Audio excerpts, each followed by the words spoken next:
Hello बच्चों, कल हमने जो मैग्नेटिज्म था उसमें सोलेनोइड के बारे में पढ़ा था। सोलेनोइड के बारे में पढ़ा था। और एक सोलेनोइड क्या होती है? एक वाउंडेड वायर होती है। एक वाउंडेड वायर, वाउंडेड किसकी फॉर्म में थी? वो हेलिक्स की फॉर्म में। देखो, एक सोलेनोइड जो होती है, सोलेनोइड कॉइल का यूज करा जाता है इलेक्ट्रोमैग्नेट्स को प्रिपेयर करने में। इसका यूज किया जाता है इलेक्ट्रोमैग्नेट्स को बनाने में। इलेक्ट्रोमैग्नेट्स क्या है? इलेक्ट्रोमैग्नेट्स वो मटेरियल होते हैं जो मैग्नेटिज्म की प्रॉपर्टी को एक्वायर करते हैं, लेकिन कब? जब उनमें से इलेक्ट्रिसिटी को पास किया जाता है। मतलब electromagnets always run on electricity. जब आप उसमें से करंट को पास करोगे, उनके पास एक मैग्नेट की प्रॉपर्टीज होंगी। जैसे ही करंट की सप्लाई को उनमें से स्विच ऑफ किया जाएगा, वो मैग्नेटिक प्रॉपर्टीज को भी लूज कर देंगे। तो कैसे बनाई जाती है इलेक्ट्रोमैग्नेट? कि एक जनरली कुछ मटेरियल्स ऐसे होते हैं, आयरन, कोबाल्ट, निकल, ये ऐसे मटेरियल्स होते हैं कि ये जब इनको मैग्नेटिक फील्ड में, एक्सटर्नल मैग्नेटिक फील्ड में रखा जाता है, तो ये मैग्नेटिक प्रॉपर्टीज को इनके अंदर इंड्यूस हो जाती है। ये एक्वायर करते हैं मैग्नेटिज्म की प्रॉपर्टीज को। तो क्या किया जाता है? इनकी आयरन जनरली ली जाती है, एक आयरन की कोर ली जाती है, सिलिंड्रिकल कोर ली जाती है। इस प्रकार की एक आयरन रोड ले लो और उस आयरन रोड के ऊपर आप एक जो सोलेनोइड कॉइल को उसी के ऊपर क्लोजली माउंट कर दो, तो वो जो बनेगा वो बनेगी आपकी इलेक्ट्रोमैग्नेट। ये सोलेनोइड कॉइल जो थी, that is closely mounted over this iron core, ये एक इलेक्ट्रोमैग्नेट बन जाती है। अब इस इलेक्ट्रोमैग्नेट जो बनी है, इसकी एडवांटेजेस बहुत है। इसकी एडवांटेजेस की यदि बात की जाए over permanent magnets, permanent magnets के ऊपर इस इलेक्ट्रोमैग्नेट की एडवांटेजेस है। ओवर परमानेंट मैग्नेट क्या है? नंबर एक बात ये की जाती है कि हम डिस्टिंक्शन करते हैं दोनों का, कि there is a bar magnet which is permanent, वो उसके पास परमानेंट मैग्नेटिक प्रॉपर्टीज होती हैं। ये उसका नॉर्थ पोल हो गया, ये उसका साउथ पोल हो गया। इसके नॉर्थ और साउथ पोल्स जो होंगे इलेक्ट्रोमैग्नेट के केस में, जो नॉर्थ पोल और साउथ पोल जो होंगे, that are determined on the basis of the direction of current. वो करंट की डायरेक्शन के बेसिस के ऊपर हमें इनको डिटरमाइन करना होगा। यदि आप लिए देखेंगे, कल जो हमने रूल इसमें पढ़ा था, उसमें ये दिया गया था कि यदि करंट क्लॉकवाइज डायरेक्शन में आता है, तो जिस डायरेक्शन में जिधर क्लॉकवाइज डायरेक्शन, मतलब ये हुई क्लॉकवाइज, तो कौन सा बनाओ? South pole. और यदि करंट फ्लो करता है एंटी क्लॉकवाइज डायरेक्शन में, तो फिर वो फेस जो बनेगा वो फेस नॉर्थ पोल बनेगा। तो this is given on the basis of direction of the current. मैं कंसीडर कर लेता हूं, लेट पॉजिटिव से नेगेटिव यहां करंट गया, इस टर्न में ये करंट था, ये साउथ पोल बना मेरी तरफ से, इसमें इस साइड से इसमें जो डायरेक्शन थी क्लॉकवाइज डायरेक्शन है, दूसरी साइड एंटी क्लॉकवाइज, ये इसका नॉर्थ पोल बन गया है। तो इसमें एडवांटेजेस क्या थी, अच्छी बातें क्या थी इलेक्ट्रोमैग्नेट के बारे में? नंबर एक बात ये थी कि जब आप इसको डीएक्टिवेट करना चाहें, इलेक्ट्रोमैग्नेट को जब भी आप डीएक्टिवेट, डीमैग्नेटाइज करना चाहें, कर सकते हो। परमानेंट मैग्नेट को नहीं करा जा सकता। मतलब ये आप इसको मर्जी के हिसाब से आप इसको एक मैग्नेट बना सकते हो, उसको मैग्नेट को आप डीएक्टिवेट कर सकते हो, लेकिन इसको ऐसा नहीं करा जा सकता। सबसे पहली एडवांटेज तो ये है। दूसरी ये थी कि इसकी स्ट्रेंथ जो होती है, जो इसके मैग्नेटिक फील्ड की स्ट्रेंथ होती है, मैग्नेटिक फील्ड की स्ट्रेंथ को आप लोग बदल नहीं सकते, नेचुरली अग्रीड है, परमानेंट मैग्नेट है ये, इसकी स्ट्रेंथ को आप लोग बना नहीं पाओगे, बदल नहीं पाओगे। लेकिन इसकी स्ट्रेंथ को बदल देंगे कैसे? Magnetic field strength is equal to mu naught and I. Electromagnet की स्ट्रेंथ को बदलने के तरीके हैं। म्यू नॉट परमिएबिलिटी डिपेंड किस पे करेगी? ये करेगी मटेरियल, उसके अंदर जो मटेरियल होगा उसके ऊपर डिपेंड करेगी। अभी हमने एग्जांपल में क्या दे रखा है, इसके अंदर कौन सा मटेरियल है?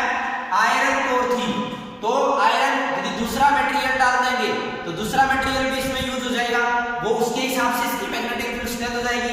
तीसरा ये स्मॉल एन क्या था? ये होता है N/L, number of turns per unit length. मतलब यदि आपने number of turns per unit length increase करा, तो पर यूनिट लेंथ यदि नंबर ऑफ टर्न्स को आपने इंक्रीज करा तो क्या हो जाएगा, या तो आप नंबर ऑफ टर्न्स बढ़ा दें, लेंथ को क्या रखें बराबर कांस्टेंट रखें तो भी मैग्नेटिक फील्ड बढ़ जाएगा, और नंबर ऑफ टर्न्स को कांस्टेंट रखते हुए यदि आप लेंथ छोटी करते हो तो भी इसका मैग्नेटिक फील्ड ज्यादा हो जाएगा। और तीसरी चीज जो डिपेंड करने वाली थी वो करंट के ऊपर, कि आप करंट के अमाउंट को यदि इसमें से चेंज करते हो तो मैग्नेटिक फील्ड भी चेंज हो जाएगा। मतलब the magnetic field strength due to this electromagnet can be changed but not in the case of permanent magnet. Okay, तीसरा पॉइंट ये है कि आप इसकी पोलैरिटीज को भी चेंज कर सकते हो।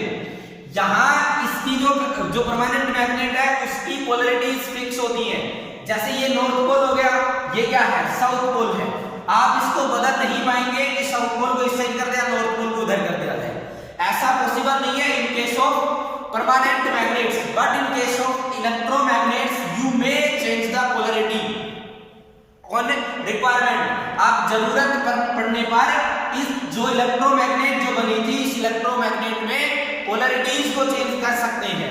पोलैरिटी चेंज करने के लिए क्या करेंगे, देखो जो पोल्स बने इलेक्ट्रोमैग्नेट में वो पोल्स बने वो किसके बेसिस पे बने थे, वो करंट के बेसिस के ऊपर बनते हैं, कि करंट का अमाउंट उसमें से कितना फ्लो करता है इस के ऊपर डिपेंड करता है। डायरेक्शन अमाउंट नहीं, अमाउंट पे स्ट्रेंथ डिपेंड करती है कि उनकी डायरेक्शन क्या थी, जो करंट की डायरेक्शन इन ट्रक्स में से करंट की डायरेक्शन क्या थी इसमें डिपेंड करता है कि वो पोल्स कैसे बने। अब यदि आप लोग करंट की डायरेक्शन को रिवर्स कर दो, मतलब इस इलेक्ट्रोमैग्नेट के एंड्स को मैं बैटरी के एंड्स के साथ इंटरचेंज कर दिया जाए, बैटरी को मैंने दोबारा से इंटरचेंज करके यहां पर इसके साथ कनेक्ट किया तो इधर पॉजिटिव ये नेगेटिव, अब की बात जो करंट की डायरेक्शन है वो इसमें से इस डायरेक्शन में फ्लो करेगी और यहां फ्लो करेगी। तो अब देखो इधर से क्या फ्लो कर रहा है, यहां ऐसे करंट फ्लो कर रहा है, इधर खड़े व्यक्ति को क्या लगेगा ये करंट ऐसे, तो ये जो पोल बनेगा ये पोल कौन सा बन जाएगा। अब की बात मतलब सिंपली आपको ये ध्यान रखना है कि यहाँ साउथ पोल बन जाएगा ये नॉर्थ पोल, क्योंकि पोलैरिटी या मैग्नेटिक फील्ड की डायरेक्शन क्या हो जाती है रिवर्स हो जाती है। वो शुरू में बढ़ चुके हैं हम reverse on reversing the direction of current magnetic field also gets reverse, तो मैग्नेटिक फील्ड भी क्या हो जाएगा। तो यहां पर आप इलेक्ट्रोमैग्नेट्स और परमानेंट मैग्नेट के अंदर डिफरेंस समझ सकते हैं कि एक एडवांटेजेस है, कुल मिला के इलेक्ट्रोमैग्नेट को प्रेफर किया जाता है और the permanent magnet because of the reasons which are discussed here. अच्छा कह रहा है कि जनरली आप लोग मैंने कहा कि एक इलेक्ट्रोमैग्नेट बनाने के लिए सॉफ्ट आयरन कोर का इस्तेमाल किया जाता है, why can't we use steel, हम स्टील का इस्तेमाल इस पर्पस से क्यों नहीं कर पाते या क्यों नहीं करेंगे। देखो स्टील एक प्रॉपर्टी होती है, हर मैग्नेटिक मटेरियल की एक प्रॉपर्टी होती है दैट इज रिटेंटिविटी, उसके बारे में जरूर बात करेंगे हम रिटेंटिविटी। तो रिटेंटिविटी का मतलब ये होता है कि कोई भी मटेरियल जब आप करंट की सप्लाई को बंद कर दोगे, जब आप करंट की सप्लाई को इसमें से बंद कर दोगे, देखो जो क्या हुआ था जैसे इसमें से करंट की सप्लाई को मेंटेन किया गया तो यहां इसमें करंट का फ्लो करने के कारण ये जो आयरन पीस इसके अंदर डाला गया था जिसके ऊपर ये जो बाउंडेड थी वायर, वो जो कोर थी उस कोर के अंदर अपना एक मैग्नेटिक फील्ड इंड्यूस हो जाता है। जैसे ही आप स्विच इसका सप्लाई को बंद करोगे, स्विच ऑफ करोगे, तो ये जो आयरन है इसके अंदर जो मैग्नेटिक जब जो इंड्यूस हुआ था ये आयरन उस मैग्नेटिज्म को लूज कर देता है as you switch off the supply of electric current. लेकिन रिटेंटिविटी स्टील की ज्यादा, इसका मतलब retentivity is the property to retain the magnetic field after switch off the supply. यदि आप सप्लाई को बंद करने के बाद भी कोई मटेरियल कितनी देर तक मैग्नेटिज्म को एक्वायर करके रखता है, जो ज्यादा देर तक मैग्नेट की तरह, यदि हम कहेंगे मटेरियल है जो ये मटेरियल है यदि ये लूज कर देता है, जल्दी से अपने मैग्नेटिज्म को लूज कर देता है तो इसकी रिटेंटिविटी कम, और यदि ये कई देर तक मैग्नेट की तरह ही बिहेव करता है जब सप्लाई बंद करते हैं उसके बाद भी, तो इसकी रिटेंटिविटी ज्यादा। तो स्टील की रिटेंटिविटी आयरन से ज्यादा होती है। तो यदि आपको किसी इलेक्ट्रोमैग्नेट को डीएक्टिवेट करना है तो यदि जैसे आप स्विच ऑफ करोगे लेकिन स्टील की रिटेंटिविटी ज्यादा है, वो अपने मैग्नेटिज्म को मिलेगा, रो डीएक्टिवेट नहीं होगा। इसलिए हम आयरन को ज्यादा प्रेफर करते हैं कि ये स्ट्रांगली मैग्नेटाइज होता है, फेरोमैग्नेटिक मटेरियल है ये, तो फेरोमैग्नेटिक मटेरियल है तो ये स्ट्रांग जल्दी ही मैग्नेटाइज हो जाता है और उसके बाद जल्दी से मैग्नेटाइज होने के बाद ये जल्दी ही डीमैग्नेटाइज भी हो जाता है, मतलब ये अपनी स्ट्रेंथ को लूज भी कर देता है as you switch off the supply, जैसे आप सप्लाई को आप लोग कट ऑफ करते हैं। तो इसलिए आप स्टील का यूज नहीं करते, आयरन का यूज करते हैं। This is all about the electromagnets.